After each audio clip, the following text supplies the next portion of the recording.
अस्सलाम वालेकुम फ्रेंड्स। उम्मीद है कि आप सब खैरियत से होंगे। गाइस, जो लेक्चर 4 है आज हमारा सिंस लैंड रेवेन्यू एक्ट 1967 से रिलेटेड। आज जो हम इस लेक्चर में बात करने जा रहे हैं, पढ़ने जा रहे हैं, that is about section 21 to section 30। इसके अंदर जो है हम इन सेक्शंस को आज डिस्कस करेंगे।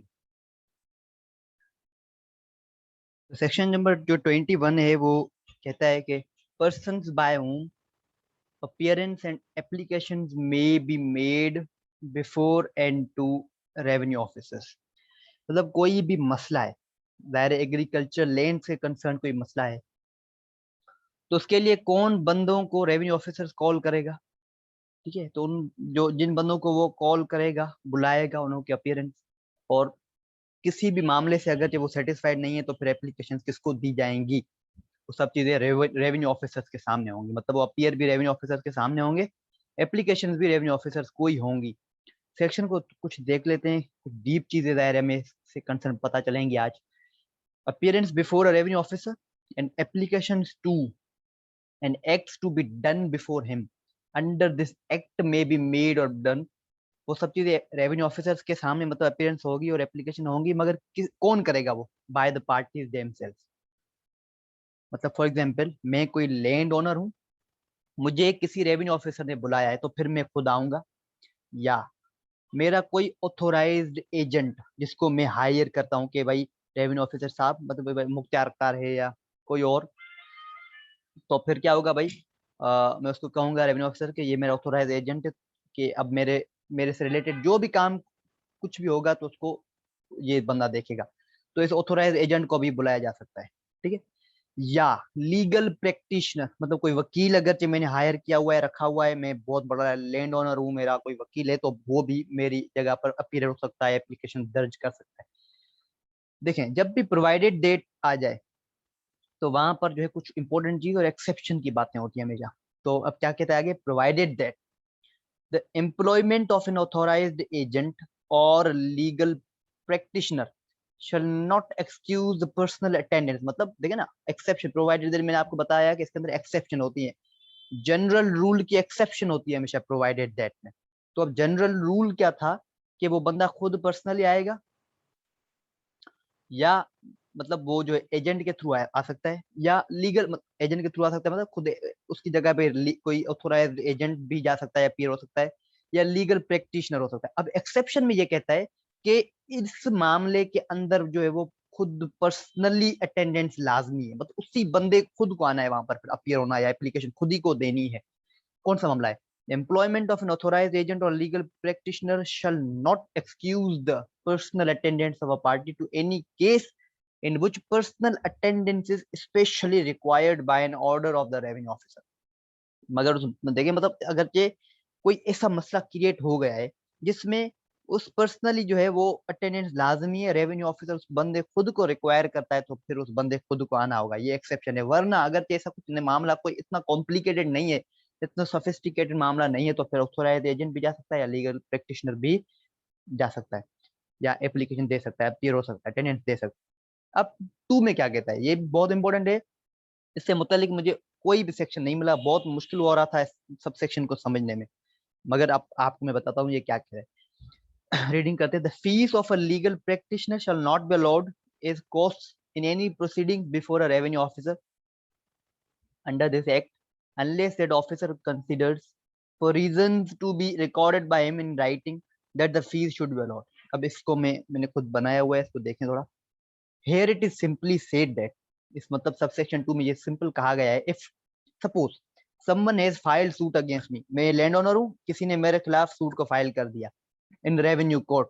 नाउ इधर ड्यूरिंग केस, या तो केस अब चल रहा हो, मेरे ऊपर केस हुआ है, अब केस चल रहा है, या after the disposal of case, मतलब या तो जो डिसीजन दे दिया गया है मेरे हक में, I can't claim the fees of my legal practitioner from other party as cost. मैंने कोई वकील हायर किया हुआ है, या केस चल रहा है, या केस खत्म हो गया, अब मैं रेवेन्यू ऑफिसर से ये नहीं कह सकता कि दूसरे जो बंदे इन्होंने मुझ पे कोई केस किया था, अब जो मैंने वकील को फीस पे की है, काइंडली वो मेरा कॉस्ट हुआ, मेरा खर्च हो गया, काइंडली उस वकील की फीस जो है वो उन बंदों से मुझे लेकर दें। तो ऐसा नहीं हो सकता। Here revenue officer can refuse that, उस बंदे का जो वो मामला है जो उसको रेवेन्यू ऑफिसर जो वो रिफ्यूज कर देगा कि ऐसा कुछ नहीं होगा, कॉस्ट जो है वो आप खुद को पे करनी है, मैं आपको किसी और बंदे से लीगल प्रैक्टिशनर की फीस एज कॉस्ट नहीं लेकर दूंगा। एक्सेप्शन ये है कि अगर जो रेवेन्यू ऑफिसर मानता है कि हाँ यार बेचारे का वैसे ही नुकसान हो गया है, इस बंदे का मतलब कोई गलती नहीं थी, वैसे इसका इस पे केस हो गया, फिर जो है वकील की एक भारी जिसने फीस पे कर दिया, मतलब इस बंदे को एज अ कॉस्ट जो है वो फीस पे कर, मतलब कॉस्ट एज अ कॉस्ट जो है वो पैसे देने चाहिए किसको, उस पार्टी को जिसने केस किया था। सिंपल इसके अंदर ये कहा गया है। सेक्शन 22 की तरफ बढ़ते हैं। Powers of revenue officers to summon persons to give evidence and produce document. अब पावर की बात की, देखिए ग्रीन में पावर को मैं शो करूंगा और येलो में ड्यूटी को। इन सब से मुतलिक फिर से एक और मैं अलग लेक्चर बनाऊंगा जब पूरा कोर्स कंप्लीट हो जाएगा, तब मैं पावर्स और ड्यूटीज ऑफ रेवेन्यू ऑफिसर्स से मुतलिक जो है वो एक अलग लेक्चर बनाऊंगा जिसमें सब ये सेम पावर और ड्यूटीज डिस्कस की जाएंगी। अब पावर क्या है, सेक्शन को रीड कर लेते हैं। सेक्शन 222 कहता है सब सेक्शन 1 में, रेवेन्यू ऑफिसर में, समन का मतलब होता है किसी को बुलाना किसी मामले से मुतालिक। यहाँ पे मामला कौन सा होगा, लैंड से कंसर्न। लैंड कौन सी, एग्रीकल्चरल लैंड। रेवेन्यू ऑफिसर में summon any person whose attendance he considers necessary for the purpose of any business before him as a revenue officer।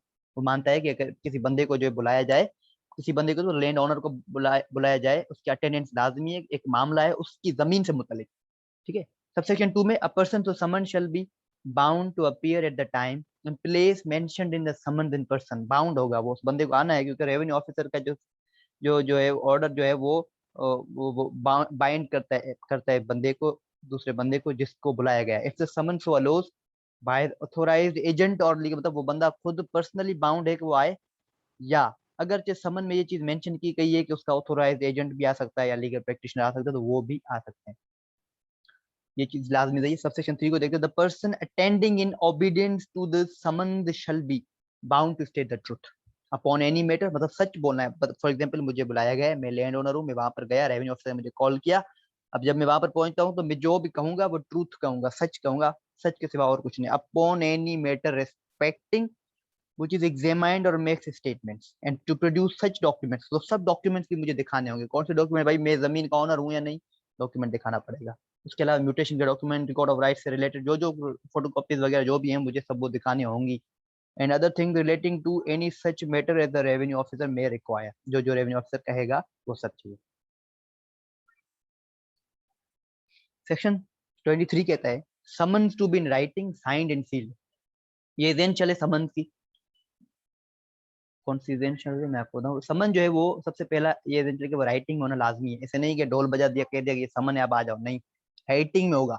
In duplicate, यहाँ पर duplicate copy for the sake of evidence. Duplicate copy क्यों, कि revenue officer फिर जो बाद में ये कह सके, फॉर एग्जाम्पल उसने मुझे बुलाया, मैं नहीं गया, और मैं जब मुझे पकड़ा गया और कहा गया कि तुम क्यों नहीं आए, तो मैं अगर फॉर एग्जाम्पल कह दूं कि भाई जो है मुझे समन तो दिया ही नहीं गया था, तो इस वजह से डुप्लीकेट कॉपी बनाई जाती है as evidence, as an evidence. ठीक है। Duplicate copy shall be sent to person to whom summon is sent to, is to be sent. मतलब मुझे जो राइटिंग में समन सेंड किया जाएगा वो ओरिजिनल कॉपी नहीं होगी, वो डुप्लीकेट कॉपी होगी। डुप्लीकेट कॉपी मुझे सेंड की जाएगी, रेवेन्यू ऑफिसर डुप्लीकेट कॉपी मुझे सेंड करेगा और ओरिजिनल कॉपी खुद रखेगा। Original copy because of evidence. In writing होगा, इन डुप्लीकेट होगा, और उसके अंदर पर्पस मेंशन किया जाएगा कि किस पर्पस के लिए जो है वो रेवेन्यू ऑफिसर कॉल कर रहा है। ठीक है। साइंड होगा, मतलब रेवेन्यू ऑफिसर खुद भी मतलब खुद जो है उस जो समन है उसको साइन करेगा। And seal if revenue officer है, अगर कोई सील है तो मोहर जो होता है ठप्पा वगैरह, अगर सील उस रेवेन्यू ऑफिसर को ऑथोराइज की गई है, उस ऑफिसर को अगर वो दी गई है सील, तो फिर वो सील्ड होगा। ठीक है। तो ये क्या था, duty of revenue officer. Duty क्या थी, ड्यूटी ये थी कि समन तो भले सेंड करे, वो तो आपका पावर है, मगर वो इन ये चीजें उसमें होनी चाहिए, राइटिंग में, डुप्लीकेट और पर्पस साइन वगैरह जो भी है। Section 24 goes is mode of service of summon. चलो ठीक है, रेवेन्यू ऑफिसर बुलाएगा, मगर अब जो बुलाएगा तो वो कौन कौन आ सकता है, फिर कौन कौन से बंदों को जो हाजिर होना है। सेक्शन को रीड करते हैं, फिर इसको हम सिंपली देखेंगे। ठीक है। देखें, ये थोड़ा कॉम्प्लिकेटेड, तो देखिएगा। A summon issued by revenue officer shall if practicable, अब प्रैक्टिकेबल है तो बी सर्व्ड किसको होगा, पर्सनल, खुद फॉर एग्जांपल मैं हूं, समन जो मुझे बुलाया जा रहा है किसी मामले से मुतल्लिक, मामला कौन सा होगा, लैंड से रिलेटेड, कौन सी लैंड, एग्रीकल्चर, मुझे बुलाया जाएगा, तो समन जो है वो प्रैक्टिकेबल अगर चाहें तो वो मुझे इशू होंगे on the person to whom it is addressed. अगर चाहे फेल हो रहा है, फेल हो रहे का मतलब मतलब मैं उन बंदों को नहीं मिल रहा, अब वो राइटिंग में जो समन है वो किसको सेंड करेंगे, वो ऑथोराइज्ड एजेंट को करेंगे, जो मैंने बता दिया है उनको कि ये फिलहाल जो है वो मेरा ऑथोराइज्ड एजेंट है, you can send this summon to them, to him. अगर चाहे वो भी नहीं है तो फिर an adult male member of my family, अगर जो मेरी फैमिली में कोई एडल्ट मेल मेंबर है तो उसको फिर सेंड किया जाएगा। सिंपल। टू में कहता है if service can not be affected in the manner provided in subsection 1, subsection 1 में जो बात की गई है मुझ पे सेंड किया जाएगा या मेरे ऑथोराइज्ड एजेंट या मेल फैमिली मेंबर, अगर ये नहीं हो सकता, ये तीनों ही नहीं मिल रहे तो, और if acceptance of service is refuse, या फॉर एग्जाम्पल मुझे सेंड किया गया, मैं एक्सेप्ट ही नहीं कर रहा उस समन को, मैं भाई ये क्या है, मैं नहीं आ रहा, या मैं कहूँ कि ये समन जो है वो रेवेन्यू ऑफिसर की तरफ से नहीं आया है, आप जो है वैसे झूठ बोल रहे हो, फ्रॉड हो रहा है मेरे साथ। फॉर एग्जाम्पल मैं उसको रिफ्यूज कर दूं तो the summons may be served by affixing a copy thereof at the usual or last known place of residence of the person to whom it is addressed। अब क्या होगा, वहां की कोई यूजुअल जगह हो या कोई लास्ट नोन प्लेस, वो जगह जहां पर मैं पहले कभी रहता था, वहां पर एफिक्स की जाएगी भाई, दीवार पे कहीं या कहीं पत्थर वगैरह पे, कोई आम जगह हो, चौक वगैरह पर, वहां पर एफिक्स की जाएगी उसकी कॉपी, ना के ओरिजिनल, उसकी कॉपी जो है वहां पर अब वो एफिक्स की जाएगी। या तो ये मामला होगा, या if that person does not reside in the district in which the land sorry in which the revenue officer is employed, and the case to which the summons relates has reference to land in that district। मतलब अब इसके अंदर ये बात हो रही है, पहले वाला मामला तो क्लियर है, अभी इसके अंदर बहुत, फॉर एग्जांपल अगर चे एक रेवेन्यू ऑफिसर है, उसके डिस्ट्रिक्ट में मैं रहता ही नहीं हूँ, मैं किसी और डिस्ट्रिक्ट में रहता हूँ, तो फिर क्या होगा, मैं उस डिस्ट्रिक्ट में नहीं रहता, किसी और डिस्ट्रिक्ट में रहता हूँ, और जो मेरी जमीन जो है वो उसी डिस्ट्रिक्ट के अंदर है। इसके अंदर मेन चीज ये है, मैं उस डिस्ट्रिक्ट में नहीं रहता मगर मेरी जमीन उस डिस्ट्रिक्ट के अंदर है।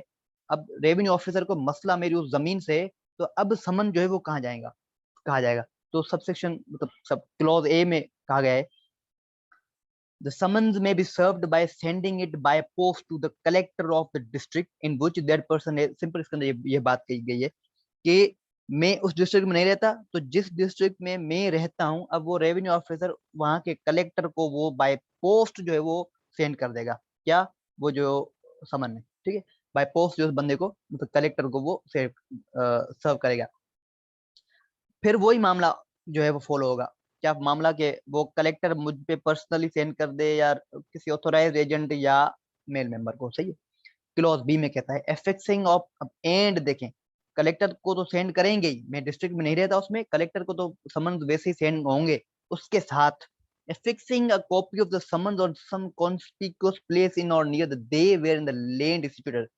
मैं भले ना हूं, मैं किसी और जिले में रहता हूं, मगर मेरी जमीन तो उसी जिले में ना जिस जिले में रेवेन्यू ऑफिसर ने समन को सेंड किया हुआ है, तो वहां पर कहीं कॉन्स्पिक्यूअस जहाँ कोई आसान जगह हो या कोई जो वो जगह जो लोगों के नजर में ज्यादा आती हो, वहां पर जो है एफिक्स की जाएगी उसकी कॉपी। Simple. Subsection 3, if the summon relates to a case in which person having, इसके अंदर ये सिंपली बात कही कि बहुत ज्यादा मेंबर है, मतलब एक जमीन जो है, जमीन है कुछ एकड़, उससे उससे उसके लैंड ओनर जो है वो एक नहीं है, कुछ ज्यादा है, तो रेवेन्यू ऑफिसर की मर्जी है कि वो उन सब में से किसी एक को जो है वो सेंड कर दे, या किसी को जो वो नॉमिनेट कर दे, उन बंदों को ही वो सिर्फ जो है वो समन सेंड कर दे। इसके अंदर सिंपल ये बात की हुई है। सबसे 4 में समन में if the revenue officer so direct be served on the person named there in either in addition to और इन सबसे, इसके अंदर सिंपल बात ये है कि पोस्ट के थ्रू जो है वो रजिस्टर्ड जो पोस्ट है उसके थ्रू समन को सेंड किया जाएगा। ये लाजमी है कि रजिस्टर्ड पोस्ट के थ्रू सेंड किया जाए। उसके अलावा अगर कोई और सब्सटीट्यूशन एडिशन के अंदर कोई और है कम्युनिकेशन का मेथड, तो उसके थ्रू भी सेंड किया जा सकता है। When a summons is forwarded as aforesaid, the revenue officer may presume that the summons was served at the time when the letter would be delivered। मतलब उसके इसके अंदर ये है कि रेवेन्यू ऑफिसर ये प्रिज्यूम करेगा कि अब जो है वो summon at the time, particular time और पर्टिकुलर प्लेस पे जो वो सेंड हो चुका है। अब आते हैं इसको कंक्लूजन में। देखें, ये कहता है फर्स्ट सबसेक्शन में हमने ये देखा, पर्सनली सेंड हो सकता है समन ऑथोराइज एजेंट पर या मेल मेंबर पर, ठीक है।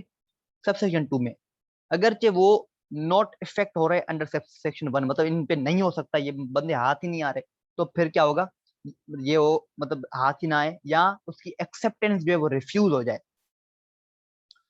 तो फिर क्या होगा, एफिक्स की जाएगी उसकी कॉपी को किसी लास्ट नॉन प्लेस या कोई यूजुअल प्लेस जो है वहां पर उसकी कॉपी जो है सिंपल एफिक्स की जाए, इसके अंदर सिंपल ये बात है।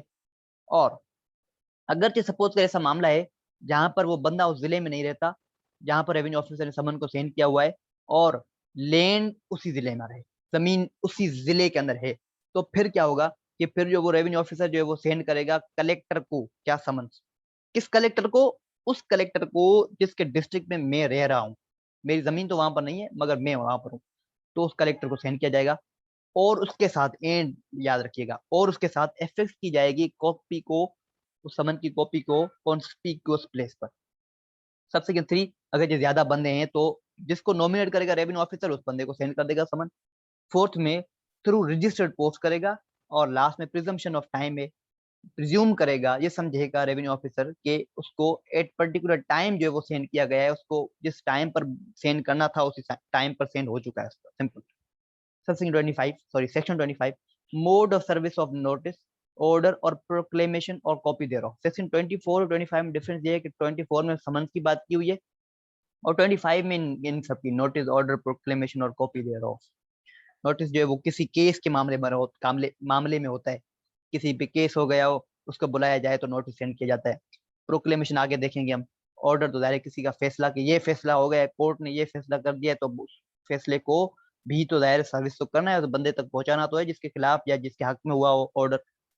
अब ये क्या होगा, shall be served in the manner provided in section 24, तो ये सब मामला 24 वाले तरीके के मुताबिक जो है वो फॉलो किया जाएगा। पर्सनली हो, ऑथोराइज एजेंट पर, डिस्ट्रिक्ट में ना हो तो फिर क्या होगा, तो ये चीजें। No such notice, order, or proclamation or copy thereof shall be deemed void on account of any error in the name or designation of any person referred to. For example, मेरे ऊपर जो है वो मेरे मेरे पर्टिकुलर से favour में या खिलाफ उस नोटिस, ऑर्डर या प्रोक्लेमेशन को सेंड करना है, सर्विस मतलब मुझे वहां पर मुझे पहुंचाना है, सिर्फ इस बुनियाद पर उसको वॉइड नहीं तस्वर किया जाएगा कि मेरा नाम उसके अंदर गलत लिखा गया है, वकास की जगह पर जो है वो डब्ल्यू की जगह पर वी लिख दिया हो, एस की जगह पर जो है सी लिख दिया हो, इसके इसको सिर्फ मद्देनजर रखते हुए उसको वॉइड करार नहीं दिया जा सकता। या डेजिनेशन जो है वो उसको उसको मद्देनजर, मतलब मेरी जो प्रोफेशन क्या है, मैं क्या काम करता हूँ, मेरा काम कोई गलत लिखा गया, हूँ लॉयर वहां पर डॉक्टर लिख दिया गया हो, तो उसको मद्देनजर रखते हुए सिर्फ उस बुनियाद पर इसको वॉइड करार नहीं दिया जा सकता। मगर अगर के उससे बड़ा कोई मसला हो रहा हो, सब्सटेंशियल इनजस्टिस हो रहा है, तो फिर तो वो एक मसला है और फिर उसको वॉइड करार दिया जा सकता है, अदरवाइज नहीं। Section 26, mode of making proclamation, मतलब ऐलान करना। प्रोक्लेमेशन का मतलब होता है ऐलान करना उस इलाके के अंदर। अब ऐलान मतलब उस बंदे को कोई रिपोर्ट पहुंचानी है, कोई जो है वो पर्टिकुलर से किसी रिलेटेड मैटर से जो है वो न्यूज देनी है, खबर देनी है, तो वो किस तरह दी जाएगी, इधर थ्रू ड्रम बीटिंग, वहां पर ढोल बजाया जाएगा भाई कि वकास की जमीन से मुतल्लिक ये मसला है या कुछ भी, या कोई और कस्टमरी मेथड। कस्टमरी मेथड में ये भी था कि मस्जिद के अंदर ऐलान किया जाता था। एंड एफिक्सेशन, एंड तो लाजमी है, देखें ये चीजें हों, ये तो चीजें मतलब ये हो या ये हो या मस्जिद के थ्रू ऐलान हो कुछ भी, उसके साथ एफिक्सेशन लाजमी है, कोई कॉन्स्पिक्यूस वहां पर प्लेस होगी, वहां पर पत्थर वगैरह पर कोई कॉपी को एफिक्स किया जाएगा। ये थ्रू, ये मोड होते हैं simple. Section 27, inquiries under the act to be deemed judicial proceedings, जो भी इंक्वायरीज रेवेन्यू ऑफिसर करेगा उनको जुडिशियल प्रोसीडिंग्स करार दिया जाएगा, तस्वर किया जाएगा, समझा जाएगा, और उनकी प्रोसीडिंग्स के खिलाफ जो है वो आप कोई भी गलत नहीं कह सकते, क्योंकि वो जुडिशियल प्रोसीडिंग्स उनको जो क्वासी जुडिशियल पावर दी गई है उनको, वो matters related to agriculture land जो है वो सॉल्व करते हैं, तो वो जुडिशियल प्रोसीडिंग्स हैं। और रेवेन्यू ऑफिसर जो है शैल बी डीम्ड कोर्ट, वो कोर्ट होगा, वो सब इन पब्लिक होंगे, मतलब जो इंक्वायरीज वो रेवेन्यू ऑफिसर कर रहा है वो इन पब्लिक होगा, छुप के किसी बंदे के खिलाफ नहीं होगा, कहीं इनजस्टिस ना हो जाए, इन पब्लिक होगा। और जो पार्टीज हैं प्लेंटिफ डिफेंडेंट, उन पार्टीज को ड्यू नोटिस दिया जाएगा। Here also decree will be pass, decree मतलब इन फेवर किसी के वर्डिक्ट दिया जाए, ठीक है, तो यहाँ पर जो वो जो रेवेन्यू ऑफिसर है वो डिक्री भी पास कर सकता है, कोई भी फैसला कर सकता है, मगर फिर अपील भी होती है दायरे। Section 28 language of revenue officer, देखें ये इस सेक्शन को इसके अंदर डालने का मकसद ये था कि सूबे के अंदर जो डिफरेंट डिफरेंट इलाके होते हैं वहां पर डिफरेंट डिफरेंट लैंग्वेज होती है, फॉर एग्जाम्पल सिंधी है यहाँ पर, कहीं महाजर जो उर्दू बोलते हैं, है तो सिंध सूबा, मगर सिंधी भी कोई बोलता है किसी इलाकों में, ज्यादा इलाकों में जाहिर सिंध के अंदर, और कहीं पे महाजर रहते हैं कराची के अंदर स्पेशली ज्यादा रहते हैं वहां पर, तो वो उर्दू बोलते हैं, तो डिफरेंट डिफरेंट लैंग्वेजेस हैं, कहीं डाटकी को यूज किया जाता है, तो उन उस मसले को जो है वो ट्रेस करने के लिए नोटिफिकेशन के थ्रू जो गवर्नमेंट है वो डिक्लेयर करती है कि किस इलाके में कौन सी लैंग्वेज को बोला जाएगा। Section 29 arrest of defaulter to be made upon warrant. Defaulter मतलब यहाँ पर वारंट का, डिफॉल्टर का क्या मतलब है, लैंड रेवेन्यू पे करना था उसने नहीं पे किया, अरियर क्रिएट हो गए। अरियर क्या होते हैं, पिछले लेक्चर को देखें आपको पता चलेगा, मैंने बहुत डिटेल में इन चीजों पर डिस्कस किया हुआ है। तो जब वो लैंड रेवेन्यू नहीं पे करे तो वो अरियर करा दिए जाते हैं, और अरियर को नहीं पे किया जाता तो डिफरेंट डिफरेंट मेथड्स है अरियर को जो हासिल करने के, प्रॉपर्टी को जब्त किया जाए, जब्त किया जाता है, फाइन को इम्पोज किया जाता है, या वारंट के थ्रू अरेस्ट किया जाता है। तो arrest of defaulter to be made upon warrant, arrest कर रहे हो वारंट लाजमी है, ऐसा ना पे अचानक उसको आप कर दें अरेस्ट, ऐसा नहीं होता। तो no women shall be arrested according to this act, ये मेंशन तो नहीं है मगर वुमेन को नहीं अरेस्ट किया जाएगा इस एक्ट के तहत, याद रखिएगा। सेक्शन 30 है जो कि इस लेक्चर का लास्ट सेक्शन है, powers of revenue officer to enter upon any lands or premises for purpose of measurements। उसके बाद इटसेट्रा लगा हुआ है, मतलब और भी चीजें, सिर्फ मेजरमेंट नहीं, मतलब पावर है ये भी, देख लें green.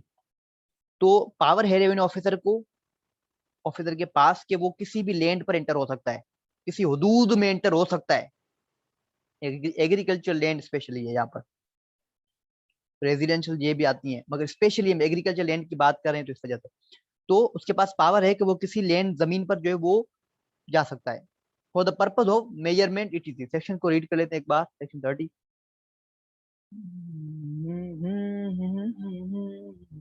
It shall be lawful for any revenue officer and any person acting under the orders of revenue, या रेवेन्यू ऑफिसर खुद इंटर हो जाए या किसी और बंदे को कहे जिसको वो खुद सिलेक्ट करे, at any time to enter when necessary for the purpose of measurement, माप करनी हो किसी जमीन की, डीमार्केशन, मैंने आपको मार्केशन बाउंड्री मार्क्स पहले बताया था कि जमीन पे जो मार्केशन होती है कि जिससे ये बताया जाए कि ये बंदी ये जो जमीन है वो इस फिला बंदे की है, ये जमीन इस फिला बंदे की है, ये जमीन पर मार्क लगे हुए हैं लिमिट को शो करने के लिए, तो जो मार्केशन हुई है उसको डीमार्क भी किया जा सकता है। फिक्सेशन और इंस्पेक्शन ऑफ बाउंड्रीज, मतलब बाउंड्रीज को फिक्स किया जा सकता है या इंस्पेक्ट किया जा सकता है, उससे मुतल्लिक रेवेन्यू ऑफिसर जो एंटर हो सकते हैं किसी जमीन पर, इंस्पेक्ट किया जा सकता है बाउंड्रीज को, या बाउंड्री मार्क्स जो है वो देखेंगे कि क्या सही लगे हुए हैं या नहीं, पत्थर जो है वो सही लगे हुए हैं या नहीं, जो मार्क्स लगे हुए हैं क्या वो मिट तो नहीं गए, इन मामलों से मुतल्लिक, इन पर्पजेस से मुतल्लिक वो एंटर हो सकते हैं रेवेन्यू ऑफिसर या कोई और बंदा। क्लासिफिकेशन ऑफ सोइल या असेसमेंट किसी रेवेन्यू के लिए, लैंड रेवेन्यू के लिए असेसमेंट जो होती है, और for any other purpose connected with the lawful exercise of his office under the provisions of this act or any other law for the time being enforced। या time being enforced का मतलब आपको पता होगा, खुदा करे और पता होगा आपको, ये एक्ट या इससे मुतल्लिक, इससे रिलेटेड और भी कानून जो उस वक्त बनाया गया हो उसमें, relating to land revenue upon any land और प्रीमाइसेस वेदर बिलोंगिंग, अब जमीन किसकी जमीन पर वो एंटर हो सकते हैं रेवेन्यू ऑफिसर, या गवर्नमेंट की हो या भले वो प्राइवेट इंडिविजुअल मतलब वकास की हो या फिलहाल की हो, तो वहां पर भी वो एंटर हो सकते हैं, प्रोवाइडेड दैट, प्रोवाइडेड का मतलब हमें जो एक्सेप्शन होता है, ये जनरल रूल की एक्सेप्शन है, क्या कहते हैं, प्रोवाइडेड दैट नो प्रीमाइसेस, मतलब जनरल रूल में क्या कहा था कि रेवेन्यू ऑफिसर कहीं भी जमीन में एंटर हो सकता है, मगर यहाँ पे कहता है कि इन जमीनों पर एंटर नहीं हो सकता, कौन सी, provided that no premises used as human dwelling shall be entered upon except with the consent of the occupier thereof, or without serving on the occupier notice of not less than 7 days in the prescribed form। करके वहां पर बंदे Duvall कर रहे हैं, लोगों की रिहाइश है वहां पर उस जमीन पर, तो वहां पर एंटर नहीं हो सकता, मगर अगर एंटर होना चाहता है तो 7 दिन पहले जो उसको ड्यू नोटिस दे दे कि हम we are nearly gonna enter in your land. उसके बाद दूसरी एक्सेप्शन है, provided further that due regard shall always be paid to the social and religious prejudices of the occupiers. मतलब अगर जो वहां पर मजहबी कोई चीज बनाई गई है, मस्जिद मंदिर वगैरह, या पर समाजी वहां पर कोई चीजें बनाई गई हैं, तो उन पर एंटर नहीं हुआ जा सकता। Simple, this is said in this section here. So guys, don't forget to like, subscribe and share this my video and channel both. God bless you as the topic ends. Stay tuned for lecture 5. Thank you.